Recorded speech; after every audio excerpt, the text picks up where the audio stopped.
অন্যদিকে মহেশতলার ঘটনা আপনারা জানেন, যে মহেশতলায় ইসলামপুরের যে নাবালক তাকে উল্টো করে ঝুলিয়ে বেধড়ক মার এবং ইলেকট্রিক শক দেওয়ার ঘটনার পর 10 দিন পেরিয়ে গিয়েছে, কিন্তু সেই নাবালক কোথায় এখনো তার কোনো হদিশ পাওয়া যায়নি। ইতিমধ্যে এই ঘটনায় 5 জনকে গ্রেফতার করা হয়েছে, যার মধ্যে মুম্বাই থেকে মূল অভিযুক্ত শাহিন শাহ সহ 3 জনকে গ্রেফতার করা হয় এবং ট্রানজিট রিমান্ডে আজকে নিয়ে আসা হয়েছিল, আদালতে তোলা হয়েছিল আজ।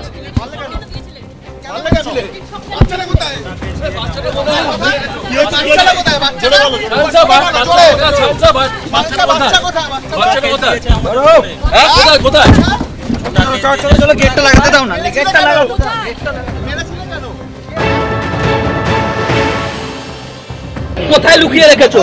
ছেলেকে কোথায় লুকিয়ে রাখা হয়নি, কারখানা থেকে পালিয়ে গেছে। আচ্ছা, কেন মারধরটা কেন করেছিলে? মারধর ওকে মোবাইল চুরি করা হয়েছিল, ওই জন্য। মোবাইল চুরি করেছিল বুধবারে।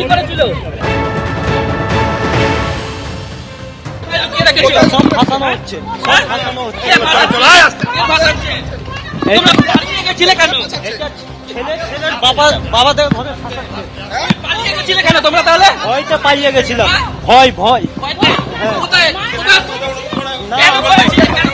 আমাকে মারার জন্য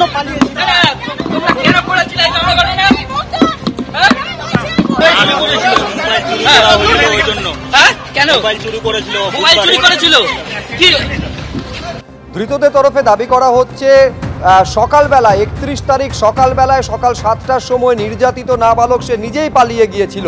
এখন যে রাস্তা দিয়ে পালিয়েছিল বলে ধৃতদের তরফে দাবি করা হচ্ছে, সেখানকার সিসিটিভি ফুটেজে এরকম কোনো পালানোর ছবি পাওয়া যায়নি বলে সূত্র মারফত জানা যাচ্ছে। এই হচ্ছে সেই সিসিটিভি ক্যামেরা, যার ফুটেজে ওই নির্যাতিত নাবালকের পালিয়ে যাওয়ার কোনো ছবি ধরা পড়েনি বলে জানা যাচ্ছে। স্থানীয় বাসিন্দারাও পালাতে কাউকে দেখেননি বলে দাবি করছেন।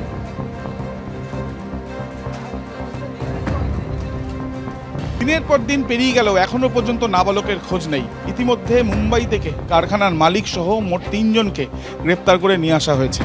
ঠিক কারখানার উত্তর প্রান্ত যেই রাস্তা, সেই রাস্তার সামনে আমরা দাঁড়িয়ে আছি। পুলিশের তরফ থেকে এই রাস্তার একাধিক সিসিটিভি ক্যামেরার ফুটেজ খতিয়ে দেখা হয়েছে।